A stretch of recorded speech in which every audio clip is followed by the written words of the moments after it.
अनुभव क्लासेस में आप सभी का स्वागत है। एमसीक्यू पार्ट 6 का प्रैक्टिस क्वेश्चन था, दिलवाड़ा में आदिनाथ मंदिर का निर्माण किसने करवाया था? Option A Vimal Shah, option B Shankarpal, option C Tejpal, option D Vastupal.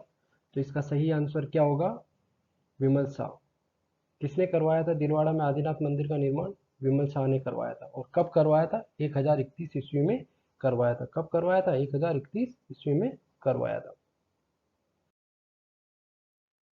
Question number 1, सन 1938 में जोधपुर में मारवाड़ लोक परिषद का नेतृत्व किसने किया था? Option A Jamnalal Bajaj, option B Motilal Tejawat, option C Jaynarayan Vyas, option D Ranchhod Das Gatani. तो इसका सही आंसर होगा रणछोड़ दास गटानी ने। मारवाड़ लोक परिषद के गठन का उद्देश्य क्या था और इसकी पृष्ठभूमि क्या रही? आइए इसके बारे में कुछ जानते हैं। जनवरी 1938 में सुभाष चंद्र बोस जोधपुर यात्रा पे आए थे। सुभाष चंद्र बोस ने लोगों को स्वतंत्रता प्राप्ति के लिए त्याग और समर्पण करने के लिए प्रेरित किया। इसके तुरंत पश्चात फरवरी 1938 में कांग्रेस का हरिपुरा अधिवेशन हुआ। हरिपुरा कहाँ पे वर्तमान में? गुजरात में है। इससे क्वेश्चन पूछा जा सकता है कि कांग्रेस का 1938 का अधिवेशन कहाँ पे हुआ था? हरिपुरा गुजरात में हुआ था। और इसकी अध्यक्षता किसने की थी? सुभाष चंद्र बोस ने की थी। ये भी इंपॉर्टेंट क्वेश्चन बनता है। इसके तुरंत पश्चात 16 मई 1938 को मारवाड़ लोक परिषद का गठन किया गया। तो ये क्वेश्चन बनता है कि 16 मई 1938 को मारवाड़ लोक परिषद का गठन किया गया और इसका नेतृत्व तो किसने किया था? रणछोड़ दास गटानी ने किया था। इसका उद्देश्य क्या था? इस परिषद का उद्देश्य महाराजा की छत्र छाया में उत्तरदायी सरकार की स्थापना करना था। इसका उद्देश्य क्या था? महाराजा की छत्र छाया में रह के एक उत्तरदायी सरकार का क्या करना था? गठन करना था।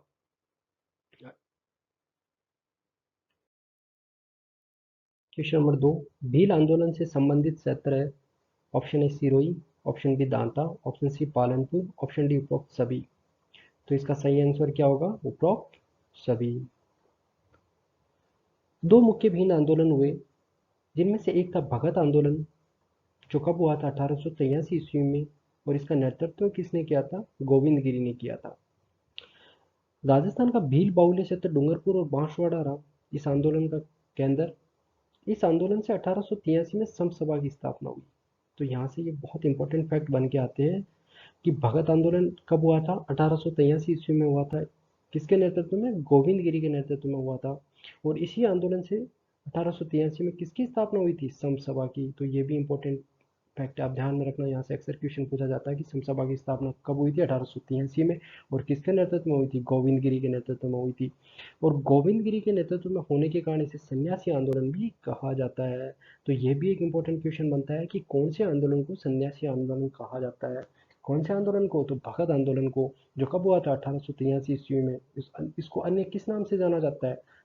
सन्यासी आंदोलन के नाम से भी जाना जाता है। दूसरा भील आंदोलन था एकी और भूमट आंदोलन, जो कब हुआ था? 1921 से 1923 के मध्य हुआ था। और इसका नेतृत्व किसने किया था? मोतीलाल जी तेजावत ने किया था। किसने किया था? मोतीलाल जी तेजावत ने किया था। और एक इंपॉर्टेंट क्वेश्चन फैक्ट यहाँ से बनता है मानगढ़ की पहाड़ी से। तो यहाँ से अक्सर एग्जाम में क्वेश्चन पूछा जाता है, तो ये भी आपको ध्यान में रखना है कि मानगढ़ की पहाड़ी कहाँ पे स्थित है? बांसवाड़ा में स्थित है। और प्रतिवर्ष इस स्थान पर आश्विन शुक्ल पूर्णिमा को मेला बढ़ता है। कहाँ पे? मानगढ़ की पहाड़ी पे प्रतिवर्ष मेले का आयोजन होता है यहाँ पे। क्यों? जानते हैं इसके बारे में। 17 नवंबर 1913 को जब हजारों की संख्या में भील इस पहाड़ी पर सभा में भाग लेने के लिए इकट्ठे हुए थे, तब उन पर पुलिस द्वारा अंधाधुंध फायरिंग की गई, जिसकी वजह से वह हजारों की संख्या में भील शहीद हुए। इसीलिए यहाँ पर प्रतिवर्ष आश्विन शुक्ल पूर्णिमा को मेला बढ़ता है। क्वेश्चन नंबर 3, मेवाड़ राज्य के बिजोलिया ठिकाने का संस्थापक कौन था? Option A Jamnalal, option B Ashok Parmar, option C Rana Jahar Singh, option D इनमें से कोई नहीं। तो इसका सही आंसर क्या है? अशोक परमार। इसका सही आंसर क्या है? अशोक परमार। बिजोलिया ठिकाना ऊपरमाल की जागीर के अंतर्गत आता था। यहाँ से भी क्वेश्चन पूछा जा सकता है कि ये जो बिजोलिया ठिकाना था, कौन सी जागीर के अंतर्गत आता था? ऊपरमाल की जागीर के अंतर्गत आता था। और ऊपरमाल की जागीर को राणा सांगा द्वारा अशोक परमार नाम के व्यक्ति को खानवा के युद्ध में, कौन से युद्ध में? खानवा के युद्ध में, जो कब हुआ था? 16 मार्च 1527 ईस्वी को हुआ था। कब हुआ था? 16 मार्च 1527 ईस्वी को हुआ था। में साथ देने के लिए उपहार स्वरूप दिया गया था। और ये युद्ध किस किस के मध्य हुआ था? ये युद्ध हुआ था बाबर और राणा सांगा के मध्य हुआ था। किस किस के मध्य हुआ था? बाबर और राणा सांगा के मध्य हुआ था। ये आप बातें ध्यान रखना, क्योंकि एग्जाम में यहाँ से भी क्वेश्चन बनाए जा सकते हैं, तो इसलिए क्वेश्चन के साथ में मैं कुछ उससे जुड़े हुए कुछ एक्स्ट्रा फैक्ट भी आपके साथ में डिस्कशन कर रहा हूँ। क्वेश्चन नंबर 4 जैसलमेर में स्थित है। पटवों की हवेली, सालिम सिंह की हवेली, नथमल की हवेली, उपरोक्त सभी। तो इस क्वेश्चन का सही आंसर होगा ऑप्शन डी, उपरोक्त सभी। ये पटवों की हवेली, सालिम सिंह की हवेली और नथमल की हवेली, तीनों कहाँ स्थित है? जैसलमेर में स्थित है। पटवों की हवेली को सतखड़ा हवेली भी कहा जाता है, तो ये भी आप ध्यान रखना कि पटवों की जो हवेली है उसको अन्य किस नाम से जाना जाता है? सतखड़ा हवेली के नाम से भी जाना जाता है। सालिम सिंह की हवेली को नौखंड हवेली भी कहते हैं। कौन सी हवेली को नौखंड हवेली के नाम से जाना जाता है? सालिम सिंह की जो हवेली है उसको किस नाम से जाना जाता है? नौखंड हवेली के नाम से भी जाना जाता है। और इसी हवेली के बारे में एक इंपॉर्टेंट फैक्ट है जो मैं आपको यहाँ पे बता रहा हूँ कि सालिम सिंह की हवेली की 2 ऊपरी मंजिल लकड़ी से बनी हुई थी। इन 2 मंजिलों को जहाज महल कहा जाता था। तो ये ध्यान रखना आप कि जो 2 मंजिलें थी वो किससे बनी हुई थी? लकड़ी से बनी हुई थी, और उसको किस नाम से जाना जाता था? उन दोनों को जहाज महल के संबोधित किया जाता था। नथमल की हवेली 2 सगे भाइयों द्वारा बनवाई गई थी। तो ये हवेलियों से संबंधित क्वेश्चन अक्सर एग्जाम में पूछा जाता है, इसलिए आप ध्यान में रखना कि जैसलमेर में कौन कौन सी हवेलियां मुख्यतः स्थित है। पटुओं की हवेली जैसलमेर में स्थित है, सालिम सिंह की हवेली कहाँ स्थित है? जैसलमेर में स्थित है। और नथमल की हवेली कहाँ स्थित है? जैसलमेर में स्थित है। क्वेश्चन नंबर 5 किसे शाकंभरी के चौहान शासकों का आदि पुरुष माना जाता है? तो option A Raisen, option B Chandradev, option C Vasudev, option D इनमें से कोई नहीं। तो इस क्वेश्चन का सही आंसर होगा वासुदेव। इसका सही आंसर होगा वासुदेव। 7वीं सदी के दौरान वासुदेव ने शाकंभरी के चौहान वंश की स्थापना की थी। कौन सी सदी के दौरान? 7वीं शताब्दी के दौरान। किसने? वासुदेव ने शाकंभरी में चौहान वंश की क्या की थी? स्थापना की थी। और शाकंभरी नगर वर्तमान में कहाँ स्थित है? अजमेर और सांबर के निकट स्थित है। ये शाकंभरी नगर वर्तमान में कहाँ स्थित है? सांबर और अजमेर में स्थित है।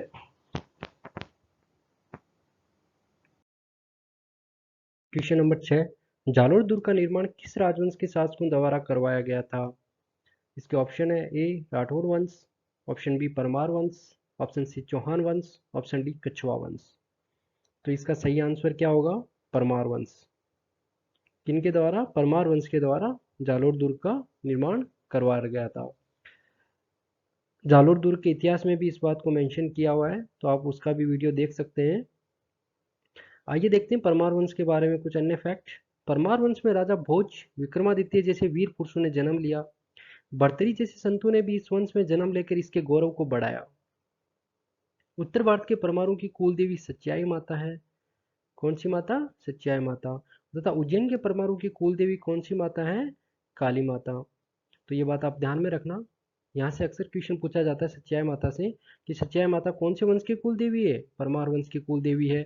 और दूसरा इंपॉर्टेंट क्वेश्चन यहाँ से ये बनता है कि सच्चाई माता का मंदिर कहाँ स्थित है? सच्चाई माता का मंदिर जोधपुर शहर से 65 किलोमीटर की दूरी पर स्थित है। तो ये भी इंपॉर्टेंट है, आप ध्यान में रखना कि सच्चाई माता का मंदिर कहाँ स्थित है? जोधपुर शहर में स्थित है। क्वेश्चन नंबर 7 पहाड़ में किस राजवंश के शासकों की छत्रियां हैं?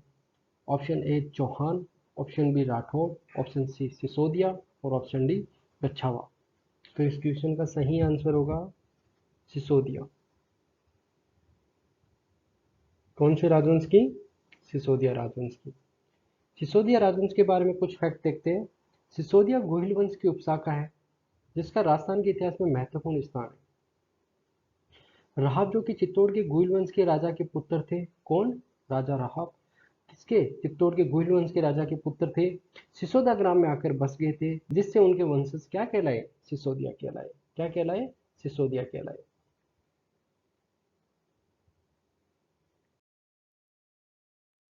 क्वेश्चन नंबर 8 नसीराबाद छावनी में विद्रोह के बाद सैनिक कहाँ के लिए रवाना हुए थे? ऑप्शन ए झांसी के लिए, ऑप्शन बी मेरठ के लिए, option C Amritsar, option D Delhi. तो इसका सही आंसर क्या होगा? दिल्ली के लिए। सैनिकों ने कहाँ के लिए कूच किया था? दिल्ली के लिए। राजस्थान में क्रांति का प्रारंभ कब हुआ था? 28 मई 1857 को नसीराबाद छावनी के 15वीं बंगाल नेटिव इन्फेंट्री के सैनिकों द्वारा किया गया था। तो यहाँ से अक्सर क्वेश्चन बनता है, क्या बनता है, या तो ये डेट पूछ ली जाएगी 28 मई 1857 को, या ये पूछ लिया जाएगा कौन सी बटालियन के सैनिकों द्वारा? 15वीं बंगाल नेटिव इन्फेंट्री बटालियन के द्वारा। ठीक है, कहाँ से हुआ था? नसीराबाद से हुआ था। तो ये कुछ फैक्ट्स है तो ध्यान रखना 1857 की क्रांति की शुरुआत को लेकर। क्वेश्चन नंबर 9, किस व्यक्ति द्वारा समसभा की स्थापना की गई थी? तो ऑप्शन है Jamnalal Bajaj, option B Govind Guru, option C Pratap Singh द्वारा, ऑप्शन सी इनमें से कोई नहीं। तो इसका सही आंसर क्या होगा? गोविंद गुरु द्वारा। अभी हमने पहले देखा था क्वेश्चन में, गोविंद गुरु द्वारा की गई थी किसकी? समसभा की स्थापना। और कब की गई थी? 1883 ईस्वी में की गई थी। कब की गई थी? 1883 ईस्वी में की गई थी, ये ध्यान रखना। क्वेश्चन नंबर 10, निम्न में से सहायक संधि का जन्मदाता कौन था? Option A Lord Dalhousie, option B Lord Wellesley, option C Lord Clive, option D Lord William Bentinck. तो इसका सही आंसर क्या होगा? लॉर्ड वेलेजली को सहायक संधि का जन्मदाता माना जाता है। सहायक संधि का जन्मदाता या सहायक संधि का जनक लॉर्ड वेलेजली को कहा जाता है। अभी तो लॉर्ड वेलेजली सहायक संधि का सर्वप्रथम प्रयोग करने वाला व्यक्ति नहीं था। तो किसने किया था सहायक संधि का सर्वप्रथम प्रयोग? फ्रांसीसी डुप्ले द्वारा किया गया था। किसके द्वारा किया गया था? फ्रांसीसी डुप्ले द्वारा किया गया था। फिर भी सहायक संधि का जन्मदाता किसको माना जाता है? लॉर्ड वेलेजली को माना जाता है। ये बात आप ध्यान में रखना। आज के लिए इतना ही। अनुभव क्लासेस को लाइक करें, शेयर करें, सब्सक्राइब करें।